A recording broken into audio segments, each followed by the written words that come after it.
Hey, what's going on? It's Brother Kamal Mahar here, back at it again. Like always, first things first, I'm going to give all praise to Yahawah, by Sham, Yahawashi, by Sham with Dash. Double honors to the apostles and elders that I learned this truth from. Blessings to the Akim out there preaching his word, whole heart, truth, sincerity. And blessings to the 144,000 and one-third women and children, first fruits, kingdom of heaven, house of David, the Yahawah, and what's going on, confusion of faces, speaking in different tongues, looking at different nations. Today, I wanted to get on the topic of the laws are done away with. I've been doing some research and some reading in the scriptures with that one. Got my thoughts together on it, and had some little experiences as well with like Jehovah Witnesses. Didn't really debate too much. Try to have a really peaceful conversation about it. At the time that I did it, I wasn't really thorough like I am now. But I'm not sure if I'm willing to walk up to a Jehovah Witness to try to prove to him anymore. That was when I was in the beginning of the truth, like my very beginning, when I was like super insane. I wanted to tell everybody, and I felt like I wanted to prove them wrong. As you get in the scriptures, you start knowing about the dusting your feet off. You start knowing about that the secrets is only dealt with the prophets, and certain men is being dealt with only. So you just you just start understanding, it's not, I was using the scriptures in the beginning, just really angry and mad. You start learning what wickedness is. You start waking up. So you start being you see certain things, you just be like, dang, you can't supposed to be doing that. And the other thing about getting to the truth in the beginning, when you really in the beginning, you like fresh, you right in there, you tend to believe that because Christians are reading the same Bible as you. This is my problem. Before I was dusting my feet off and just planting a seed and moving forward. What happens is once you start learning, okay, well, they're so-called Christians, okay, and they go to church and they reading the same Holy Bible. So you all right, well, you give people that are in the Bible or reading it so-called the benefit of the doubt that when you tell them the truth of how it works, you would think they would pretty much react like you did. You'd be like, wow, I didn't know that, and then become excited like you were because they're so-called believers in the Bible too. So even though they was kind of left astray a little bit, or it wasn't really taught the correct way, you would think when they learn the real truth that Hebrew Israelites, so-called Negro, Latino, Native Indians, you can look up Genesis 49 chapter, try to break it down. First Maccabees of, when Alexander took down the Persians, was the Japheth, and the 10 tribes before the flood went across and it was held first before they can go by. I mean, it's a lot of different. Deuteronomy 28, 68, you know what I'm saying? Those different aspects, you start letting them see, oh, Yahawah, Yahawashi are black men. Revelations 1 and 13, Revelations 4 and Revelations 4 and 43. Salakia. Let me make sure that was correct, because I know that was. I wanted to make sure I was correct about that, because I know that was around the same. Revelations 4 and 4 and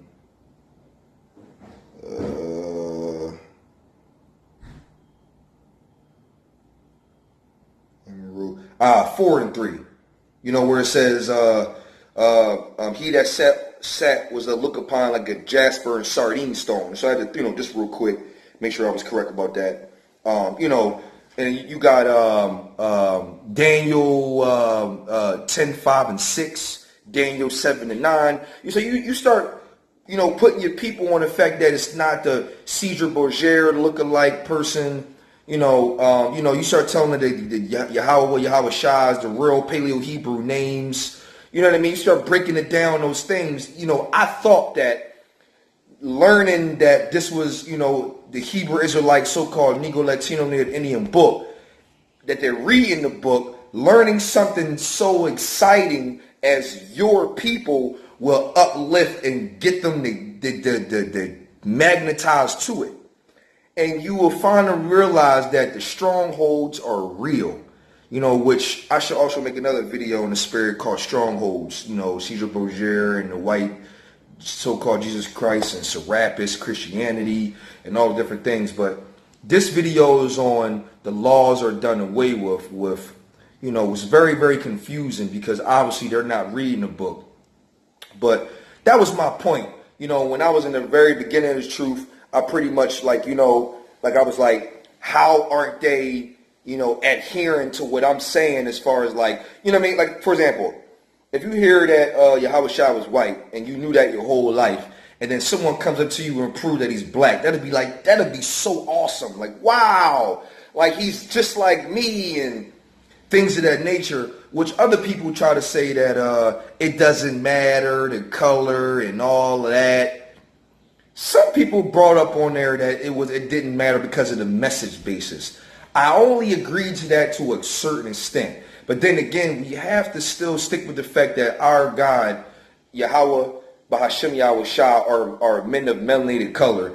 And it's kind of hard to go off of the color don't matter when he's only dealing with Hebrew Israelites of color in general. Now, in the ancient times, they had their melanin. Nowadays, we're in confusion of faces, like Revelations talks about.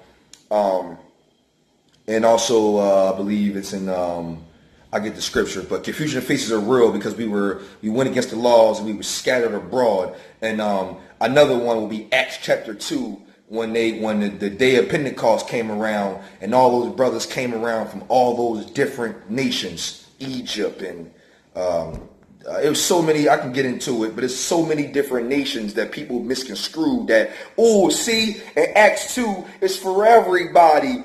It says that it's for all the nations. See that all the nations? Nah, because if you read Acts chapter 2 and 5, it talks about how these are all the Jews coming together. There was the Jews only type of situation. And so there was Jews amongst in those nations that they were particularly talking about. And see, people don't read that. You know what I mean? It's just like, it ain't all the nations. It's the Jews scattered abroad in those nations on that day of Pentecost came together and Peter was doing his thing. That's what's going on. Not Moabites and Egyptians and whole Hamites and all these particular, Ishmaelites, it was the Jews, Hebrew Israelites that was born in those scattered nations that y'all particularly thinking they talking about. Talking about our people in y'all land. I'm just saying, you know what I mean? But getting back onto the laws are done away with, I want to start on Romans. I'm already into it. Romans 3 and 31. It said everyone is a sinner on this particular title of it, but 3 and 31 was a really good one. It says, do we then make void the law through faith? Yahawah forbid. Yeah, we establish the law. So, okay, now one of my biggest things that I noticed how, when I was talking to Jehovah's Witnesses and things of that nature, they were talking like I came at them about, when I was in the beginning, I did know about Leviticus and I believe Leviticus laws when it comes to the Exodus, and the dietary laws specifically said that eating swine was an abominable food and you shouldn't eat that, right? And so they would say, well, crabs or anything that crawl into the sea, that's not, if it ain't got fins and scales, you ain't supposed to be dealing with it. At the end of the day, though, they was like, well, we can eat anything now because the laws is done away with. You know what I'm saying? So the dietary laws is in the Old Testament. So now when you go to the new laws, or I guess so-called new laws to them, the laws or whatever law they're talking about in the New Testament, there is none saying the laws are done away with in any chapter, any verse in this whole entire book. It says, they say the law's done away with, and so you could obviously eat the crabs and the shellfish. Well, the laws is done away with, so we can do that. You see what I'm saying? But then again, it says in the New Testament, see, if they're going to do anything, all these things should be located in the Old Testament or the New Testament should at least establish some type of a wording where it's cool to eat swine or go against the laws of the Torah, of the Moses laws in general. It should be able to establish that very vividly somewhere. You should be able to find that. Oh yeah, in the law, because we do know one thing. Let me slow down for a second. I'm in the spirit. Yahawashi, the ancient times, adultery and certain abominations were handled via death. We don't do that anymore because it is written that the Yahawashi, ignorantly called Jesus Christ, was the last sacrifice. So those sacrifices in general are done away with. That is real. That part is in there. But the laws, how to conduct yourself, how to treat your neighbor, love the brethren, forgive, and all the different things, and not having idols, Yahawah. By Sham Yahawashi is only the one, Yahweh is only one guy you're supposed to be, dealing with. Don't deal with no other idols and philosophies and those commandments and statutes and the feast days. They still are here. And now and forever. It ain't never going nowhere. So now the Old Testament laws were done away with. But then again, Romans 3:31 says, do we, obviously, Hebrew Israelites, do we make void the law through faith? Now, even if this was pertaining to other nations outside of Hebrew Israelites and they so-called following the laws, let's hypothetically talk about the fact that they doing the laws. They might say so as well. And if you so-called believe in the laws or believe in this Bible, and even though it ain't for you, but you think us are for you, you still not doing it right because it says, do we then make void the law? Meaning like chalk it. Is the law void? Is the law chalked? Is it done away with? Yahawah forbid. Hell no, it ain't fucking void. Yeah, we established the law. And we're in the New Testament towards the end of the book. We damn near towards Revelation somewhere, and it's talking about the laws are established and not void. So how the fuck is the law done away with? Don't worry, I'll wait. I mean, it's confusing. That's just craziness, man. So obviously, by the law being established, is it cool? Is it still cool to eat shellfish and eat swine and do all the things you think you can do because you think the laws is done away with? Yahawah forbid. Establish the law, not done away with. I want to go on 1 John 3 and 4. Let me see. John 3 and 4. Yeah, I got this already maxed out. Hebrews. I did want to do Hebrews. I'm going to stay in Hebrews. 1 John 3 and 4. It says, 3 and 4. It says, whosoever committeth sin transgressive also the law. And for sin is transgression of the law. So what is sin?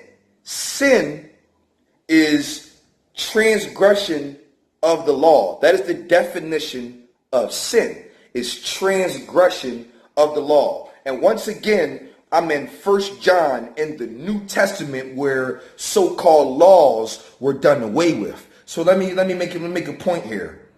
If whosoever committeth sin means sin is all the things against the law, transgressive also the law. So if the laws were done away with, how the fuck are you sinning? It should be impossible to sin if there is no law or the law is done away with. So if the law is done away with, then sin doesn't no longer exist.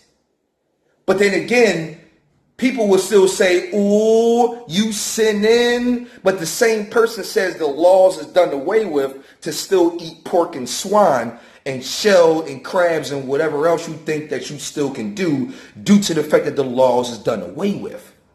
So if it's transgression against the law, and the law is saying that sin is transgression of the law, how the fuck can you still sin? That should be impossible, which the definition of sin is transgression of the law. So be careful that saying somebody's sinning when you the same one saying the law is done away with, but the definition is transgression of law is sin. So if you're saying somebody's sinning, then you're saying they're transgressing the law, but then again, you contradicting yourself because you're saying the law is done away with.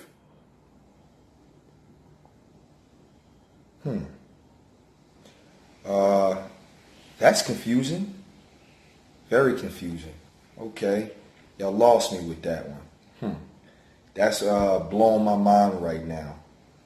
And whoever's reading my videos, I don't get too many views or anything like that, but I don't give a damn who watch my videos. I'm going to keep preaching to the lost sheep, and whoever listens will hear me and understand this. And hopefully maybe the Spirit will, write this down and be able to pass it on anywhere else that you might hear this particular situation, because I'm going to keep on going. Because you got to remember, also Scripture says that your work is not in vain. So I can give a damn. I ain't quitting because nobody watching my videos. I might get 1, 4, 3. I get 1 view, I won. Best believe that. And now I want to get to Hebrews 13:8. Now this one right here is probably my favorite one after I get to Acts 2 to make another point. A little small point, but I'm going to read Acts 2 down a little bit. But listen to this though. Okay. Now, I broke down Romans 3:31. Let's read back into it. It says, do we then make void the law? Yahawah forbid. Meaning, no, the law ain't void. Meaning the law ain't done away with. And Yahawah said himself, ignorantly called God. You know what I'm saying? He said, no, that's forbidden. It's not. We established the law. So there you go. That's the New Testament telling you that the laws aren't done away with. If you didn't hear me, as Romans 3:31. Okay. Now you got 1 John 3:4 where it says, whoever committeth sin just transgressioneth the law, which sin is transgression of the law. So if the law done away with, how are you so-called still sinning? Think about that. It's ridiculous. You commit murder. That means thou shalt not murder and thou shalt not kill.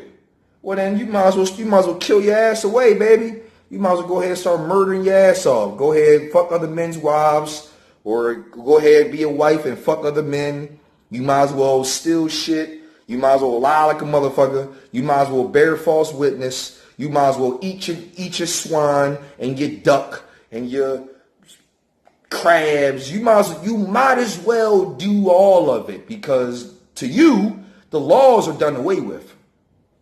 Fuck the laws. That's what you're saying. Fuck the laws are done away with. We can do what the fuck we want. But then again, sin still exists. Oh, you sinning. Like Timothy said, man, you gotta read, man. You gotta read, man. Gotta read. There's a lot of backward shit going on. You know what I blame this on? I blame this on fucking Esau, the so-called white man, for conflicting our brains and make us believe this dumb shit, and we don't even believe, and we don't even read. Oh, I forgot. I ain't reading the Bible because the so-called white man gave us the book. Get the fuck out of here. Our people, man. Whoo, man. So-called Negro, Latino, Native Indian, especially so-called Negroes, man. Judah. They get on my damn nerves, man. You know, Benjamin and Levi, they on the same type time. I done spoke to some of them. They be on the same shit. It's ridiculous. I'm going to go to Hebrews 13:8. Hebrews 13:8. Yeah, my bad. Let me keep on going. I'm on 7. Yeah, we're going to go to 13. Remember, we in the New Testament right now. Not the Old, because the Old is the laws. And so my bad. You might as well stay with the New Testament because the laws are done away with. But I'm reading the New Testament how the laws ain't. Our boy's tripping, man. Yahawashi gonna kill motherfuckers, man. People dying for sure. It's a lot of death coming upon these motherfuckers who think this shit. I'm going to curse right now. No, I'm sorry, not cursing. I'm using profane language. It's a difference. Read your scriptures. Right about now, 13:8. Listen to this. Put your brain into perspective. 13:8. Yahawashi, the Mashiach, is the same yesterday, today, and forever. So Yahawashi was preaching the laws, remember, because he came to fulfill the law and the prophecies of the prophets. That was his goal, to fulfill and to fulfill the prophecies and everything he was meant to do on earth. People always misconstrued that too. Fulfill the law and also fulfill the prophecies that are the things he was ordained to do. And all the different, remember the Pharisees asking questions. They was asking him about, is it lawful to put away your wife and different things of that nature. They tried to tempt him and do all these things. He did his job. He healed. He answered questions. He did his thing. Did he ever tell anybody, ever in the history of this Bible, did Yahawashi ignorantly call Jesus Christ? Did he ever say, oh, it's cool now to eat shrimp and crabs? Oh, no, it's all good now. You can knock somebody's wife down for sure. Oh, yeah, go ahead and have how many husbands you want. It's all good. Oh, yeah, you can kill that boy. It's all good. And fuck that boy. Still that shit. Did he ever say that? Because Romans 3:31 says, is the law void in faith? Means chucked. Yahawashi never pumped that. Why? Which you can read your damn self in Acts and Matthews and Mark and all that. And you can also go by the fact that Yahawashi, the Mashiach, the Lord and Savior, the only begotten Son, is the same yesterday, back in the Old Testament, when he wasn't here yet, but he was the law, he was the word in the flesh. Then he came, and today, when he did come, and then forever, which he resurrected himself, and he's still around in the spirit. At the end of the day, though, back then, now, and then forever, he never changed. So it ain't like he's a righteous man and then not righteous, and then righteous again and then not righteous. No, he's righteous man the whole way through. Is the laws done away with? Yahawah forbid. Read Romans 3:31. Hebrews 13:8. 1 John 3:4. And my last point before this video goes off, because my camera videos be trying to make me short now. It's my last point. We're also in the New Testament. Again, in the New Testament where the laws was done away with. Acts 2. Now, my point was, I'm going to read Acts 2 down a little bit. I'm going to read it down a little bit. So that way, I think it's my point. Because it's amazing. I got a little bit going on. It's the apostles are filled with the Holy Spirit. It says, and when the day of the Pentecost was fully come, they were all with one accord in one place. And suddenly there came a sound from heaven as of a rushing mighty wind, and it filled all the house where they were sitting. The they will be described in a second. And there appeared unto them cloven tongues like as of fire, and it sat upon each of them. And they were all filled with the Holy Ghost and began to speak with other tongues as the Spirit gave them utterance. It says, and there were dwelling at Jerusalem Jews. Not every nation in the world, the Jews, the Hebrew Israelites, devout men out of every nation under heaven. The Jews out of nations that they were born in. I'm a Jew. I am also a Jew, Hebrew Israelite that was born in America, that my forefathers come from Israel, and they were Jews in other nations that so-called Edomites and everybody else think they was talking about them, talking about the Jews in other nations under heaven. We were scattered. I'm twist you with that. And when the noise was abroad, the multitude came together and were confounded because that every man heard them speak in their own tongue. And they were all amazed and marveled, saying one another, behold, are not all of these which speak of Galileans? And how hear we every man in our tongue wherein we born? The Phardians, the Medes, which is Russia, the Elamites, the dwellers of Mesopotamia, Judea, the Cappadocia, Pontus, Asia, Pygaria, Palamonia, Egypt, and our parts of Libya, Cyrene, strangers in Rome, Jews, and proselytes, and the Cretes and the Abrahamians were here wonderful works. So they actually were hearing different languages back and forth, but then he heard it in his language, he heard it in that language, which is Marvel, which is spiritual power. It was amazing. But my point was, but this is that which was spoken by the prophet Joel. So Joel was a prophet in the Old Testament speaking the laws of Moses. So if they were speaking in the laws of Joel, then they were speaking the laws of Moses, which means they were speaking, the laws aren't done away with. All praise to Yahawah, Bashim Yahweh.